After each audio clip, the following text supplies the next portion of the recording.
Welcome to the IOP Lens, where we get to the real stories behind industrial and organizational psychology. It's about real people, real journeys, and the moments that shape us as a profession. I'm really excited today because we're going to delve into the SIOPSA story, so reflecting on the story and the path ahead for us as a society. Joining me today are two past presidents. I believe they call them elders for the terms that they have served, and we'll get a little bit more into that. I'm joined by Dr. Ruwayne Kock and Dr. Sharon Munyaka. Woo-hoo! Let me read a little bit about these impressive individuals so you can also get into the vibe. So our guest today is Dr. Sharon Munyaka, an industrial psychologist, leadership consultant, mediator, and microlegal expert. She works with senior leaders across South Africa and globally in executive development, organizational transformation, and the future of work. She's also the co-editor of the SIOPSA Story, Past, Present, and Future book project. In this episode, we'll reflect more on that. Joining her is the award-winning organizational psychologist, practitioner, and academic with experience across industries and global markets. His work spans leadership development, diversity, equity, and inclusion, talent management, executive coaching, and organizational change. He's the founder of Authentic Organizations, a consultancy dedicated to helping marginalized professionals and leaders thrive at work. Dr. Kock is also a professor of practice at the University of Johannesburg and is widely recognized for his impact in the IOP space. Thank you both for joining us. I think having looked at both of you through my own career, I feel incredibly privileged to be seated here with you today. And yes, we are wearing our SIOPSA blazers in recognition of being SIOPSA presidents. So must give that a moment. To get us started, how did you begin or choose the path of being an IO psychologist? And maybe I'll start with you, Sharon.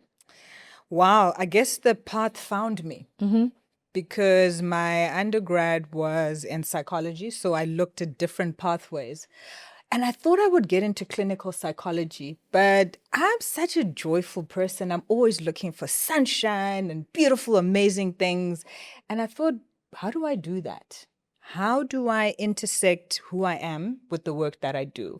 And then I heard about industrial psychology. I was like, ooh, I love it, I love it, I love it. And that's how the journey started.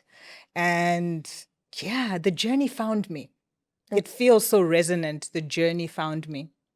So when you went into university, you knew what clinical psychology was. I knew what clinical psychology was. And part of it was just as a child, trying to have questions around trauma, looking at what was going on around me, stuff like, you've got family members who are alcoholics, and you're like, yay, how do we fix this kind of behavior? So the clinical psychology was present, but the industrial, it wasn't. It wasn't a conversation. Even when I started my master's, the lecturer was like, oh, no, you can just get into HR. So thinking about it now, even the people that were teaching didn't have the full understanding of what the profession was all about. And this is way back when, people, 2002. So it's a very long time ago. I think that resonates in terms of falling into IO psychology. But I think what also resonates is the experiencing real life challenges and trying to find a solution for it and going the clinical route. Yeah. We all know no IOP story is alike. So, Ruwayne, how did you end up here? It's actually amazingly the same. I stumbled across industrial and organizational psychology. So back when going back to the 80s and 90s. We're not going to be specific on years. I mean, the people that I grew up with were doctors, nurses. Those were the professions that people went into. My mother's a teacher. We've got, in our family, we have a family of teachers. And so the expectation was that I become a teacher. And so when I went to university, I thought, well, what can I do in case in case I want to do something else? So I started commerce. And so part of the commerce degree, I did business economics and industrial psychology. And at the end of my degree is like, what do I do now? And I remember it was the January of the year. I was supposed to go back and do my teacher's diploma. And I thought, let me go to, then it was the University of Port Elizabeth. And I knocked on Professor Kampfer's door and I said, I want to do my honors. And he said, no, our program is full. Sorry. I said to him, here's all my details.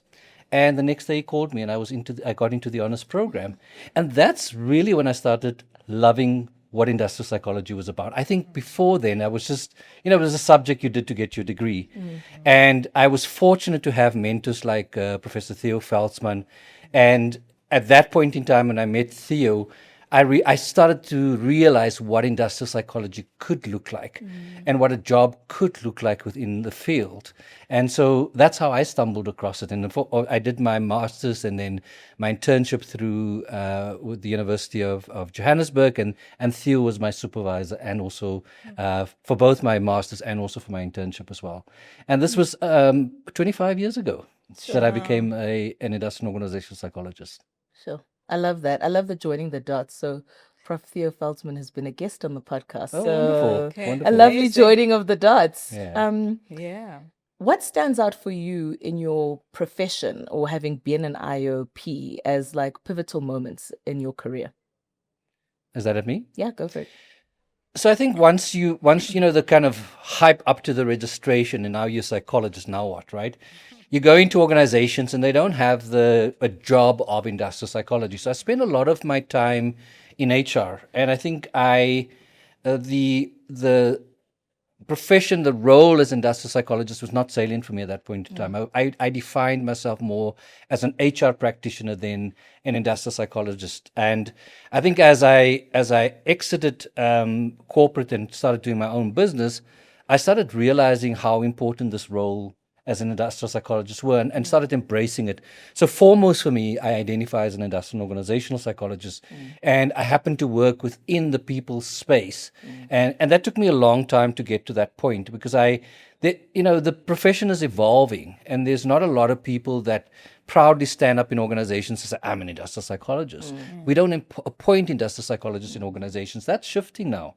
And so for me, it's almost like in the last 10 years that I really have embraced the role identity of being an industrial and organizational psychologist. And so for me, what stands out is just the almost being ashamed of the profession and how it took me a while to really feel proud to stand up. And I identify myself foremost as a psychologist and then a psychologist that works in the workspace. And so that's how, and for me, that's a proud identity that I embrace these days. I think I've experienced that also in my time when lecturing master's students. They find themselves where they've spent all of this time studying. They've gotten to this pivotal point at the end of their academic career. They're about to enter the world of work, and then they're like, they're putting us in HR. And why does my job not say I'm an IO psychologist? How are people going to recognize that I'm an industrial psychologist? Right. And how will they know that I'm different from the HR people, right? How do you navigate that, Sharon? So just listening to what you were saying, Ruwayne, and saying how you feel like I'm now an IOP. So for me, it's around how our program is so diverse. You can go in any direction. So for me, the professionalization was important. I'm also seeing how people are understanding the work that we do now. So people will say, oh, I'm having a section 189. We need to have an industrial psychologist as part of the team to help us take care of the people. Because if our job is to understand people at work, we understand behavior, we have theories, we have paradigms. And in my work, also, it's around the independence. So that has become more true in the last couple of years, especially being involved in kind of like complex, conflict riddled spaces where integrity is important, the ability to remain inside but also outside the system. So I am not an employee. I come in as a partner.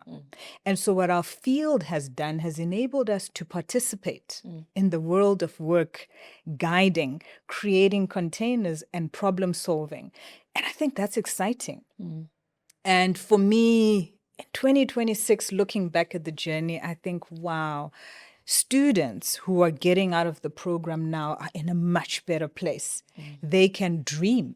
They can fit in climate change. They can fit in the future of food. They can fit in your typical corporate organization because of all the work that has happened and the understanding of what our work is about. So the world of work is anywhere.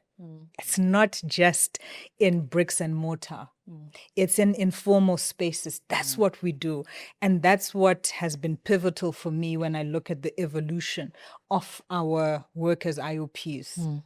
We are doing amazing work. I can feel the pride. Yeah, I'm like so proud. Yeah.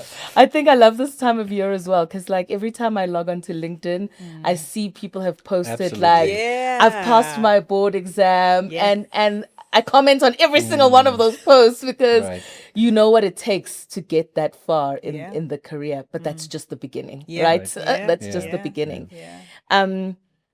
Tell me a little bit about each of your journeys with SIOPSA, right? So you've become, or in your journey to becoming an IOP, there's the opportunity around professional associations and what they present, and would like to delve a little bit more into unpacking SIOPSA and the story. But before we get there, what was your first intersection with SIOPSA, Sharon?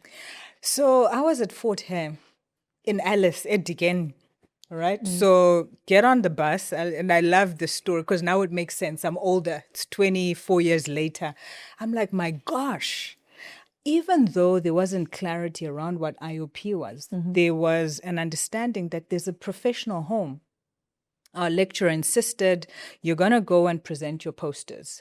You've done all these different projects. You need to go and present. So we jump on the bus, a Greyhound in King Williamstown, sleep at the Formula One. I don't know if the Formula One still exists, We remember it. Yes. And I think it was at the CSIR. We went to present. And one of the things that struck me was, wow, I would want to be in this space. It looked organized. But what also struck me in the same vein, there were few people that looked like me. And that bothered me. I was like, so how do I participate in this? And that's where I left with more questions around professionalizing, around where would I get to work? And I see that's still a role. So conference matters because it was at conference where I got the insight of SIOPSA. And I took a little bit of a gap after that. I think I came back into SIOPSA probably 2012 when we were setting up the Eastern Cape branch and became branch chair and then head of medical legal. And was it 2020 or 2021 became president-elect and then served as president. And I never left. I'm still here. And I'm not leaving And anytime we love it. because it's my professional home. And for me, it has been about owning the space. And because my journey to even get an internship registered was so hard, it was so painful. I said, never again. And this is my own personal mission. Whatever space I get into, I want to leave it better than I found it. So I will do whatever I can to make sure no other intern who looks like me struggles to get into a program, struggles to get information, and actually do better for themselves because they do the masters. And then what? So that's my personal mission with making sure SIOPSA keeps working. Sure, I'm right on that bus with you in that movie, Sharon. Let's do this. I think for me, if I just hear that part of your story, very much the same experience of as an IOP who is in corporate most of my life. Conference is the one event that I would go to every year that reminded me that I was an IOP, right? Like I could forget for the rest of the year, but then I would go to conference and I would be like, oh, flip. This is what I do, and this is why I do what I do. And then I can also really resonate with the barriers to access, right? Like I studied at WITS, I did my BCom, and then for some reason, I don't know how, I had an extra major unnecessarily. But when I went to register for my final year, they said that there was a module that I hadn't done, which was a compulsory module. And so I was going to have to come back for a whole year to do one module. And for me to be able to do my honors at the same time as that, I would have to get approval from the faculty. I went to the faculty. IOP department said, no, I must finish my degree and then come back. So I'd waste a year doing one module. My mother got on a flight. She came to Joburg. She spoke to the dean. I did my honors the next year and I completed. But not everybody has got the resources or the means. And not everybody has got a parent who can get on a plane and come and fight with the dean to get access. And so those things around barriers continue to exist, and those are the things that we need to fight.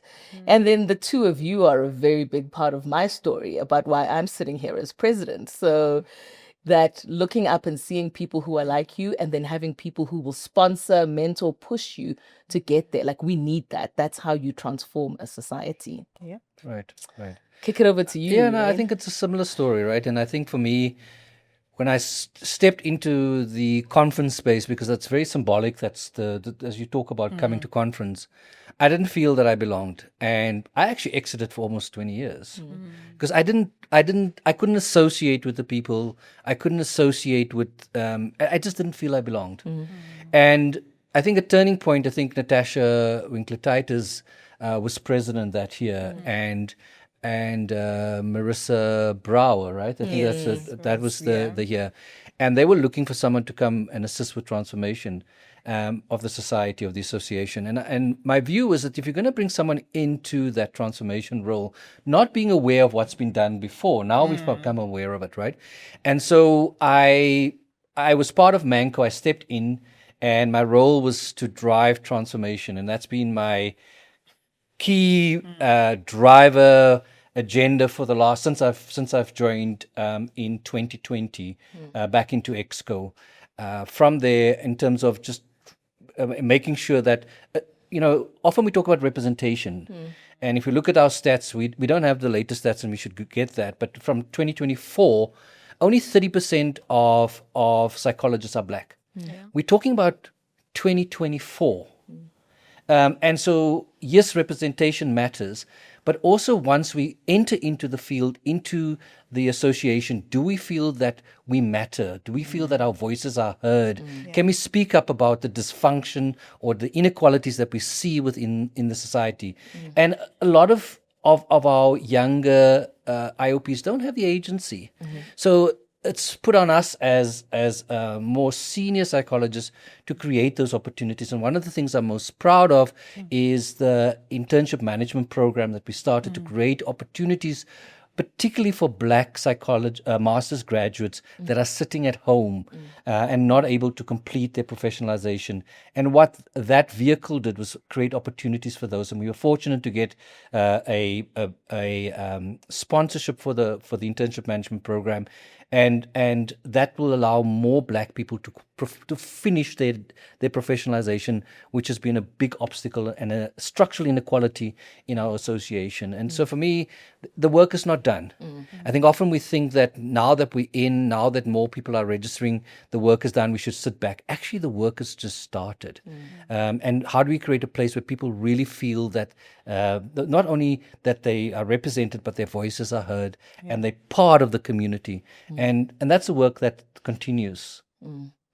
There's something about that that's also about what agency do we use as individuals, right? So that timing resonates very much with how I came back actively into SIOPSA. So I had been going for the annual conference, then I did my PhD, and when I did my PhD, I was like, yo, I've got bigger problems here.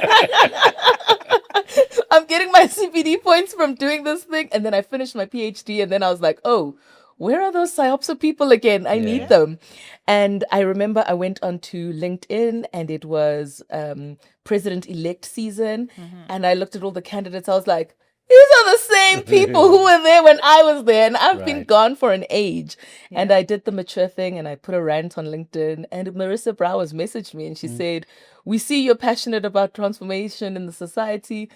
Those things that you're unhappy about, come and do something about them. And here I am now having to do something about it. But there's also something about using our voices, and then once we do get the opportunity, stepping up to do something about it. But what's important is also collective agency. Yeah. And I think what we've managed to do through the IOP Caucus, which is a platform for black psychologists to share their frustrations and for us to collectively deal with the challenges that they experience gives us a collective voice. Yeah. So I think the onus is often placed on the individual to resolve some of the structural challenges which are hard to deal with. But the collective voice that we've created through BIOP makes it easier, puts the pressure off the individual, and as a collective we can address this. And so for me, what's important is not just individual agency, but the collective agency that we as Black psychologists as well. Yeah. And I think in addition to that, it's not just on Black psychologists. Right. So for my presidency, one of the things that was clear is there's some voices that are missing. So the whole notion of one SIOPSA, that we have different pockets. We have different pockets who need to be part of that collective agency. Because if you're talking about how we create opportunities, sometimes it's someone who gives an opportunity, someone who speaks up about, hang on, why do we still look like this? Who else is missing from this conversation? Who else is missing in the structures? So I think it's a call for all of us, actually. Black, white, short, tall, all of us actually have to care enough about our profession, because if we don't ensure that our profession is reflective of what's going on in society, we risk being irrelevant. So the work for me is about all of us actually stepping up. I think what's important about that is because the spheres of influence sit everywhere, not just in the Absolutely. society. Yeah. They sit in academia, in corporate, Yeah. in the society, Yeah. and therefore all of us need to be part of the ecosystem for change. Absolutely. Otherwise, you burden one group. Yeah. Exactly. And you get exhausted. And so if we all contribute to creating a place where we belong, then we can create a better association. Exactly. We can advance the profession. And that's what we're here for, right? And that's why we stepped into these leadership roles to advance the profession. And it's volunteering. I think people forget, okay, because I'm too active. People said, you work for SIOPSA. I'm like, no, I don't work for SIOPSA. It's volunteering. And part of that, I think the conversation with many Black people is, where do I get the time? So you spoke about mom jumping on a flight, coming to speak on your behalf. If I think of my parents, they were at work. So they would have probably thought, hey, brah, you need to fix it. They were not going to come because at work it requires them getting permission and all of that. So how do we enable? How do we enable agency in terms of how we're structured, in how we're making it possible for people to participate in SIOPSA? Yeah, I've had a few people who have said to me, oh, so the whole SIOPSA thing is another job, you get paid for it. I'm like, no, this is volunteering, but it's the passion. It's the passion and wanting our society to thrive and really believing in our profession. So fast forward, what sparked the idea, Sharon, of documenting the SIOPSA story? What happened at that Jubilee? Let us in. It's a Jubilee. Yeah. So we were celebrating a milestone. It was 25 years of conference, but it wasn't 25 years of SIOPSA. So for me, that was like, whoa. What do you mean it's not 25 years of SIOPSA? So based on who was speaking, the inception of SIOPSA was different. The journey to SIOPSA was different. So there were nuances that popped up. So it was a very organic conversation around, where did we actually begin? So I said, okay, if we're saying we're celebrating 25 years of conference, but we don't know the full story, perhaps as part of conference, let's share from the different voices, kind of what you remember. So we had elders, people who were there in the beginning, and from different angles, people started sharing. But what became clear from the feedback, because remember, it was the hybrid, we had the online, we also had the in-person celebration. People wanted to know more. So the gap was there. So you know the saying, unless the lion learns to write, the hunter will always tell the story. So for us as a society, for me, it was very clear. We need to document our story from the different angles. We need to get the diversity, because the future of SIOPSA is dependent on understanding, where did we start from? What happened? who was part of this? And even for people who are saying, I want to participate, how? What is the story? So it became so important because our many stories matter. And for us as a society, our SIOPSA story is critical. Yeah, so just following on that, Ruwayne, why do you think the reflection is important as we think about the future of the society?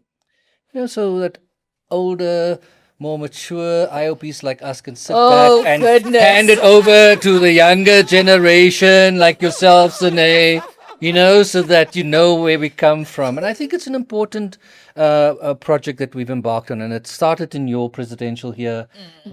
In my presidential here, we continued the work and we're still busy writing the book. And I think it's an important piece of work that, as you say, that can provide a balanced story. And any person that perhaps wants to go into IOP, unlike how we've had to struggle to figure what this is about, where we belong, here's a story that can be representative of the people of SIOPSA and the people that played a role, because there's so many people that played a role to where we are today, and each of us build on the work that has happened before, and so. Acknowledging that. So sometimes when you tell a story from one perspective, you miss the other perspective. Yeah. And I think what we're doing through the initiative that Sharon's driving is making sure that we understand it from different perspectives. And it gives us a holistic view. And as an association or society, we've actually achieved so much. And sometimes we get so disillusioned when we're in the mix of it. And when we step back like this, it kind of just shows you the amazing work that all of the presidents, the volunteers have done over the years that we've existed as SIOPSA. So I think it's an important piece of work. And I think I think the generation that comes after this will be grateful for this initiative. No, exactly. And as you're saying, gosh, I was like, my presidency was 2022, 2023. We're in 2026. And I remember tongue in cheek, the publisher saying, this is going to take a long time. I'm like, oh no, have you met me? It's going to be quick. But what I've appreciated about the length of time it's taken is it's also a mirror. It's a mirror for us as a society that as we start to unpack, as we step back and look at what we've been doing, it will take time. Some things will get clearer as we discuss. Some things will be like, oh my goodness, I didn't experience it like that, and open up a conversation. So what it's done is it's taken on a different form. It's taken on different energies. People are owning it, which I am loving. And it's just highlighting the many faces. It's like, this painting. Yeah. It's emerging, and I can't wait to see what it will look like in the end. Mona Lisa. The artists are busy. All of us IOPs like to sing. Yes. Let us into the process. What is the process? How are you constructing this?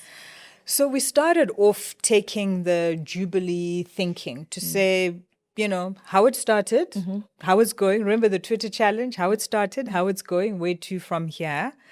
And that was an entry into the conversation. So it's kind of kept those major containers, but also kind of evolving because there's overlap. So for example, if we think about stuff like identity, identity is not a past, present, future. It is a conversation that flows right through. I remember in Fred Guest's year, I think that was 2016 or maybe even earlier, there was a lot of work around identity. So different presidents have come up with different flavors in terms of what they want to focus on.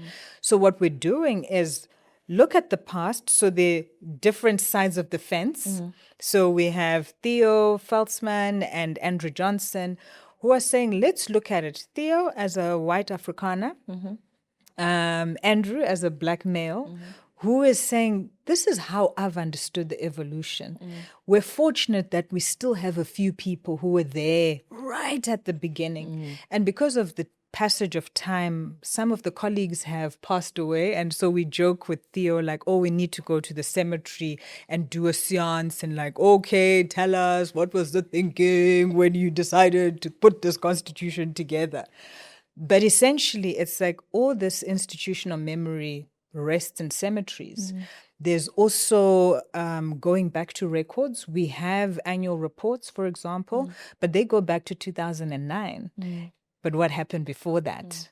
What were the documentation that we have access to? So we're trying to pull all of that together. In terms of the timelines, we said, let's look from the beginning until 2012. That would cover kind of your past. So whether it goes back to the beginning of psychology in South Africa until 2012. So Theo and Andrew have been busy with that. And then Natasha Winkler-Titus is looking at kind of your present. So from 2013 to 2025. Saying, so what has happened? And lots has shifted. You know, we've had different strategies. There's been more visibility of different people and just their intentions for what SIOPSA could be and in the future. And as we've been meeting as a team, it's also recognizing like, oh, where are the voices of the youth? For example, we can't be writing about the future. We're not going to be there, probably, but they need to be part of the conversation. So we've tried to dip into different data points and how the process is going. There's been an invitation, you know, share stuff. And we've had some meetings as well to just try and get people to brainstorm. So now we're trying to consolidate and then submit it to the publishers. And we're crossing fingers we'll be ready by the time we have conference so we can launch the book. And I think there are going to be several editions after that because the story doesn't end. It's going to be a continuation. But the intention is really to kind of get that broad framing. Where did we come from? What have we been busy with? And where are we going from here? What does the future of IOP look like in South Africa? I love the richness in the process, right? It's not as easy as just like getting five people in a room and writing it down. It's a lot richer than that. Oh yeah. We need more voices because this is our story. So our comes from so many places. And to honor the process has required patience. And because it's voluntary, people have jobs, people have families, so it's also not going as quickly as we would have anticipated. But it is what it is. I've been told that I can steal the thunder of a story. So I'm not asking you here to divulge any punchlines, any great stories or anything that will be in the book. However, as you've gone through this process, are there any milestones or any pieces of the story that you've come across that are like, wow, do you know what I mean? Like, is there anything that's popping up? So what's popping up? So we did a book project a few years ago, 2021. Ruwayne and I were involved with Theo and a couple of colleagues. I was looking at that book today. Ooh, so we've been documenting. So what's interesting is everyone has a story. Everyone has kind of a lens around what happened. So that has been quite interesting. The timelines have been quite okay. Because one also needs to situate it within context. What was going on in the country at that time, right? What's also exciting for me, now we have AI as well, and conference theme also, how apt, and just looking at the possibilities. So for me, it's just looking at the flow of the SIOPSA journey and saying, my, from being very research focused. There's been, even in terms of who the presidents have been, you know, it was typically academics. Now we have people in independent practice, people who are in corporate. So yeah, it's going to be an interesting read. I wonder when we start to think about who this book is targeted at, who do you think the recipients or the end readers will be, Ruwayne? You know, I speak to a lot of young people that are perhaps can't make up their mind whether they want to major in industrial psychology, right? And I think that's and the kind of conversations I have with them is, you know, if you could use this as a reference point, reference guide for those individuals.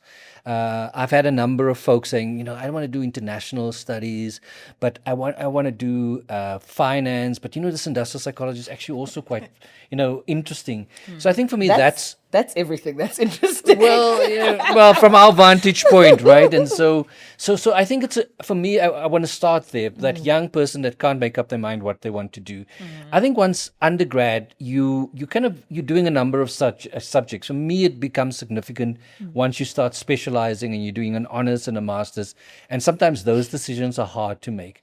It's also for those that then step into the role, into that journey to do the professionalization. And I think it's also for people that don't work in the space to get them to understand. Can you imagine giving it to your children to say, here's what mommy does, here's what daddy does, right? And so often, people don't know what we do as industrial and organizational psychologists. And I think, Sharon, what you said earlier was really powerful, is that, where work happens, that's where we work. That's where our work is. Yeah. This is a workspace. This is a work context. It happens here. It happens on the street where the workers are busy fixing the infrastructure. And so for me, that is also for those that are not in our area.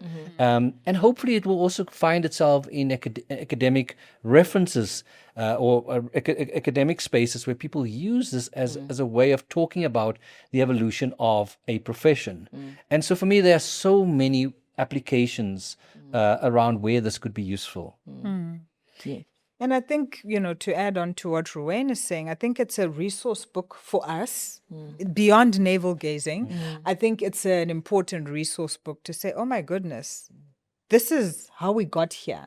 And to open up the conversation around saying, never again, open up a conversation of actually, here's an opportunity. So like when we did our PhDs, we left with questions, where else could one take this work forward?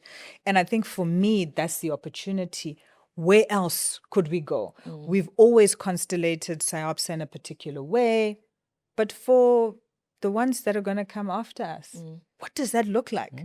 So we're doing this podcasting. It hadn't been part of our repertoire as SIOPSA. So perhaps this is, kind of signaling the change. If we're saying, young people are not really interested in reading a book, maybe it's in these conversations where people engage and say, oh, so if I want to get into climate change as an IOP, how would I do that? So it's also a data point about what is possible for us in our field, because the stories that people share are also indicative of, oh, so this person is doing assessments, this person is a global consultant, this person is working in the NPO space, this person is in government. My gosh, I can go anywhere. So our book becomes important as a resource book for anyone who's interested, and other societies. Because I think we've done a lot of work in terms of structuring, organizing, and trying to create a home for our profession. So I think other professional bodies can learn from us. As you said that, I'm just thinking, if we launch when we launch the book at conference in July, since it's at the end of this presidency, we'll make sure it becomes an audio book. And I'll volunteer my voice to read the story for you. You can read the story, but let's make it an audio book. Yes, absolutely. There you go. Audio book, that's the possibilities, right? If you have this baseline, there's so much that we can do around this, right? And so targeting audiences in different ways. And I think, we're gonna July. We'll launch it, and there's there's so many possibilities. The sky's the limit in terms of what we can do with that from there. I'm very excited about that. Yeah, I think we spent quite a bit of time in the past few months re-engaging with stakeholders and partners, especially where we have MOUs, so our partnership space. And very much there's also an opportunity there, right? Like other professional bodies to leverage our story and learn from it as well. So from the cross-sharing and the cross-learning aspects as well. Sharon, thinking about SIOPSA and the practical influence or impact in South Africa, what space has SIOPSA played in to really shift workplaces with real impact in South Africa? So I will use myself as a reference point. So we are on social media. We are invited into newsrooms. We're invited onto radio shows to give input. They know us. Do you know how delightful that is? Like, what? You want us? Yeah, because we understand work. We have also been invited into spaces to make decisions around how organizations work. So there is some traction. In policy, we serve, what's our colleague who's now on the HPCSA board? Lungile Langa is an industrial psychologist serving on the HPCSA board. We are a part of the conversation of shifting policy. It's important work. We are on governance structures in higher education. We're serving on boards. You are all in senior leadership positions in organizations in South Africa. The base is industrial psychology. So it's an exciting time for our profession in South Africa because we are intervening in different ways. We are intervening in terms of knowledge sharing. We're intervening in terms of using our tools to further how spaces operate. I'm a big proponent for humanizing workspaces. My job, if I say with all the different clients I work with, what's the common denominator? Humanizing workspaces.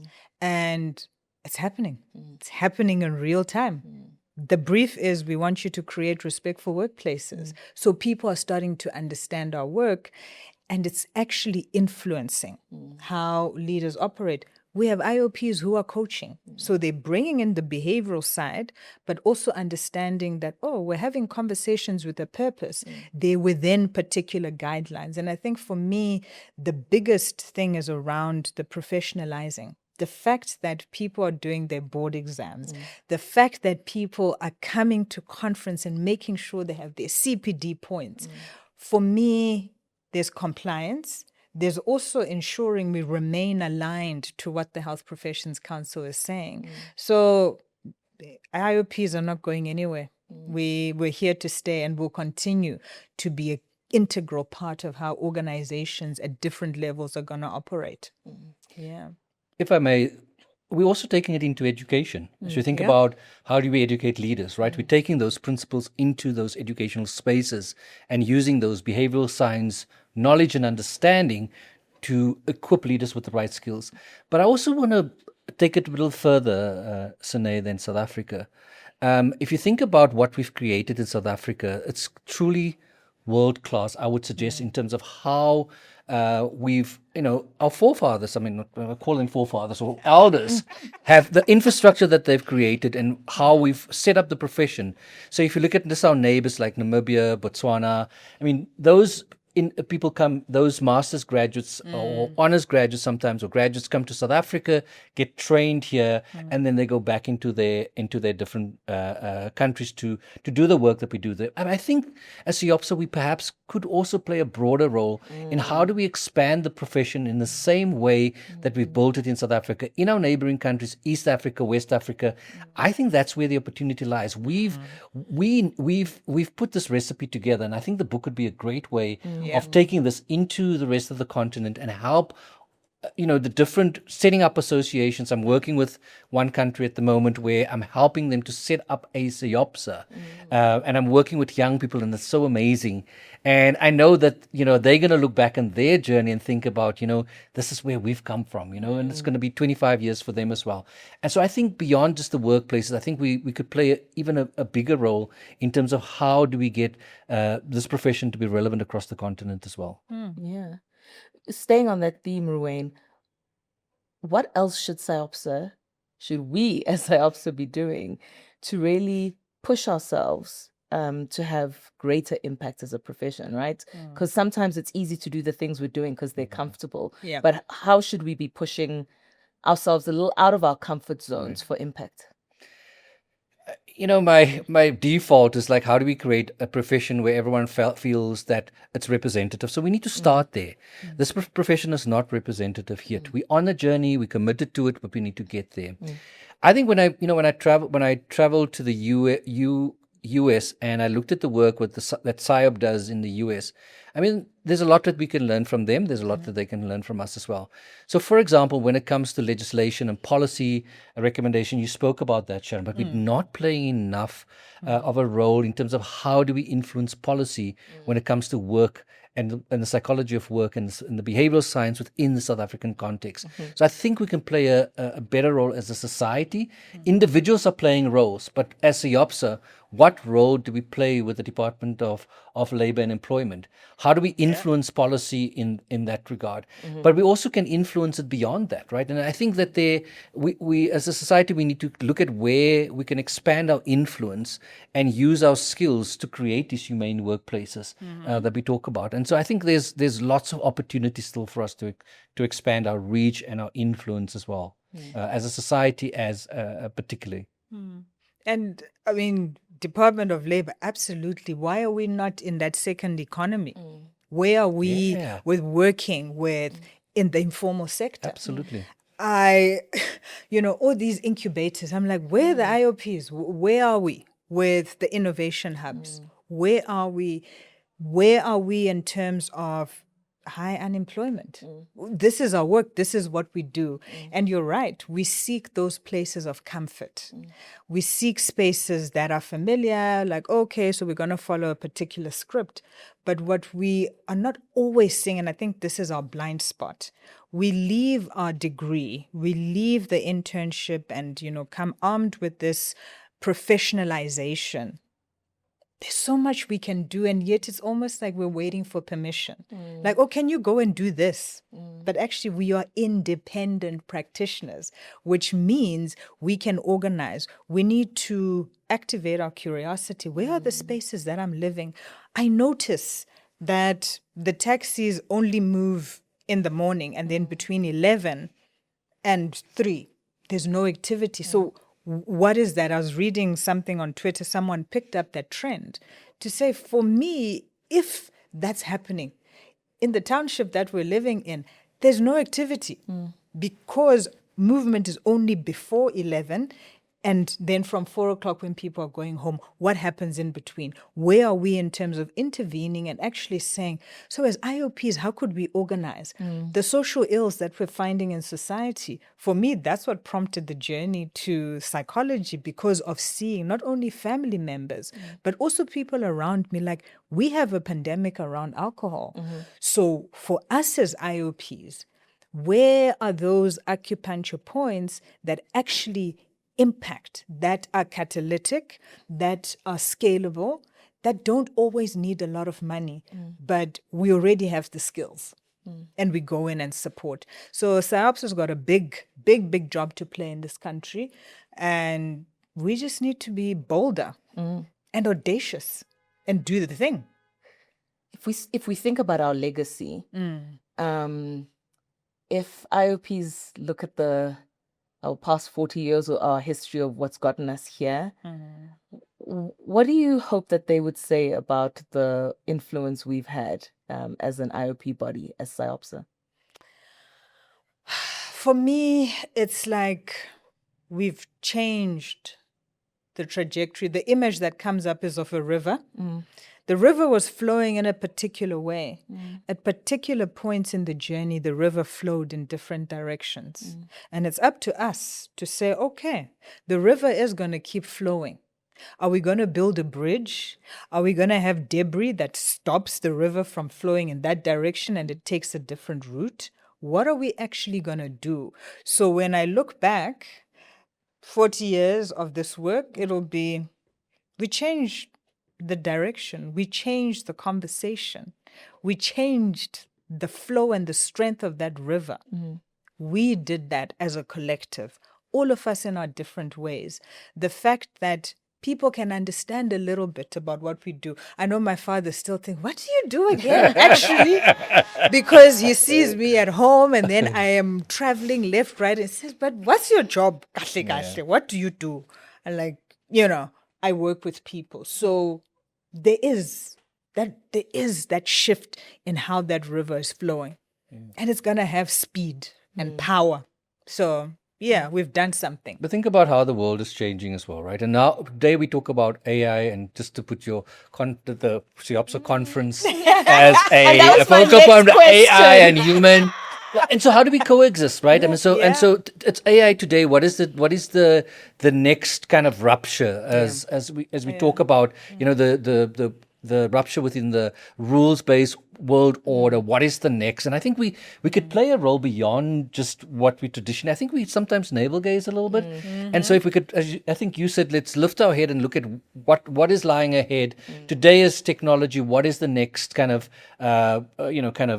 change that will happen, and how do we help organizations to navigate the complexities of these changes using the science that we have, using the practice that we have? And I think we got a huge role to play going forward as well. And I think that the conference coming up is going to give us a great opportunity, Sane, to help us have those conversations. Ruwayne. We can't wait. We It's can't going to be wait. so exciting. There's a Can I add Yes, to that please. AI?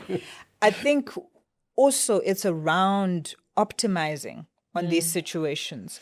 How we moved across to having online conference was because of COVID. So it was Natasha's year. It's like, okay, so we have these restrictions. What are we going to do? What it has enabled is for people who could not always travel, because again, it's about access. People who wanted to be a part of the conversation suddenly found themselves being in the room with, oh, it is Dr. Ruwayne. Oh, it's this author of this book. It's whatever.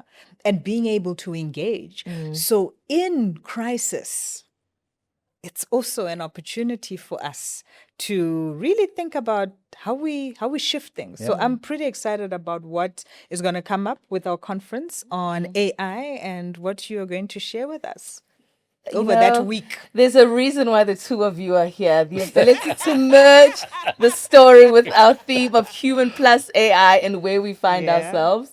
Ruwayne, it's like you read my notes. The question I was going to ask you was, if SIOPSA was founded today in the world of AI, remote work, hybrid work, rapid organizational change, what might the founders have done differently?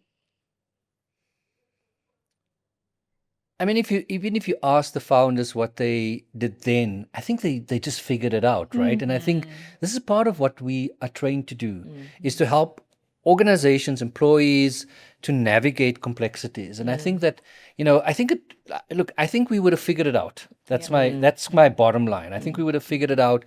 I think it's brought with it so many, like you said, challenges to the way we do things, and created opportunities to do things differently. And a lot of people are resistant, right? And a lot of people are, let's keep the old, let's not move it. But a lot of the young people are embracing the new and want to see things being done differently. And if we're going to continue, just want to maintain the status quo, we're going to lose a lot of people.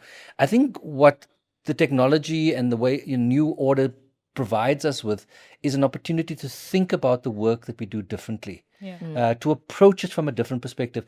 Remember, a lot of what we do is based on science and research. It opens opportunities to do research from a different perspective, to think about what's happening in terms of research around AI and, for example, counseling, AI and coaching. Who would have thought that a bot or a generative AI could be providing coaching to an individual independent of an external coach? Who would have ever thought of that? But it's here. And we have a role to play to make sure that we provide the guardrails for those, right? And so what role do we play as industrial organizational psychology to put ethical guidelines in place? And I think the Health Professions Council has started doing that. South Africa's putting some guidelines around AI together as well. And I think we have a role to play here too. And so, the rules of engagement is very different from when, 40 odd years ago. And so the way we think about the guardrails to make sure that people operate in an ethical way is going to be different as well. And I think we as IO psychologists have a role to play within the workplace to create those guardrails as well. 100%. We're very serious people, IOPs. Us. Really? Very You serious are people. serious now. We'd love to hear from either of you a lighter story, something that stands out from you in your career, which just highlights our profession, but from a lighter side. So a story I was sharing with Ruwayne earlier. You know, when you're reminded that dreams are valid. So last week I met a mentor of mine, one of my first mentors.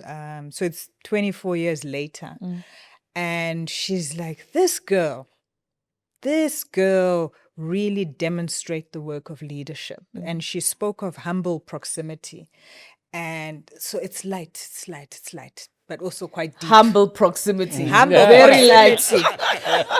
But it's just something that I would want to share with all of us and, other leaders who are listening in terms of how we create opportunity. It's not always scripted. So the lightness that's required in just being attentive to what's around. This woman saw something in me that I had not seen yet. She took me around everywhere. I was that intern who took copious notes, who made PowerPoint, who was, enthusiastic. And she created spaces for me to talk, to dream, and she listened and encouraged. And I think we have a job there. Everything doesn't need to be neat and tidy. So it's going to be in the mundane. It's going to be in the random coffee. And I want to challenge us to also just open up a little bit and just say, it's really hectic. Why don't you come on over to my house? I'm doing gardening. But we can chat while I do gardening, while I'm folding laundry. It doesn't always need to be neat and tidy and formal. So that's my jam. I meet you where you are. I can't even think of a lighthearted thing. That's how serious we are. Was there a model involved in the story? Conceptually, I can't think of a framework that can fit into the lighthearted part of the story. Look, I think about the teams that I work with, right? And I really appreciate the role models that I had. So, I talked about Professor Theo Veldsman, and he played an important role in who I became as a psychologist. And I work with young people, and I was having the conversation with them today. And I said to them, I don't want you to become like me, because you are, I want you to bring more of yourself to the profession and show up as you, because if you role model me, you're role modeling an old person. So I want you to take what you've learned and do what you would do as a young person. So, for example, TikTok. Take TikTok and take that concept of TikTok and put it on LinkedIn and use and have fun with it. There's a seriousness about it, but you can also have fun within that seriousness. And I really challenge my team to think about what is that young part that you bring? How can you bring that into the profession and stop role modeling old people like myself, right? We are great, of course, but but I think we have done things the old way. We've been conditioned in the old way, and I would love to see more of the younger, fresh perspectives to our profession. Yeah. And so that's what I encourage the young people that I work with. I often ask guests to leave us with a final closing word, message, quote for our guests. Anything that comes to mind, Ruwayne? Look, I don't have a quote. I think that we have done a lot, but I think I believe we should not be complacent and step back and say, okay, the work's done now. I think there's a lot more work to be done. And I think as IO psychologists, I invite my fellow colleagues not to sit back, but to get involved with SIOPSA, be part of the change that you want to see in the society. If we don't do it, who will do this work? And so that's my encouragement. So sometimes we look at it and say, we've achieved a lot, but we have a lot more to do as a society. Okay. Amazing. Sharon? So I'm looking at this audience that are going to be listening, that the success of an intervention is dependent on the interior condition of the intervener. We all got to do our work, man. We all have to look within and say, what's my stuff? If I am going to volunteer, what does that mean? If I look at my own journey, what has happened? What do I need to think about when I look at others who are coming along? As a parent, I want to make sure our universities work. I want to make sure our spaces of work are inviting, are not breaking spirits. I want leaders who are kinder and nurturing. And so Yeah, the success of the intervention starts with looking within. Yeah.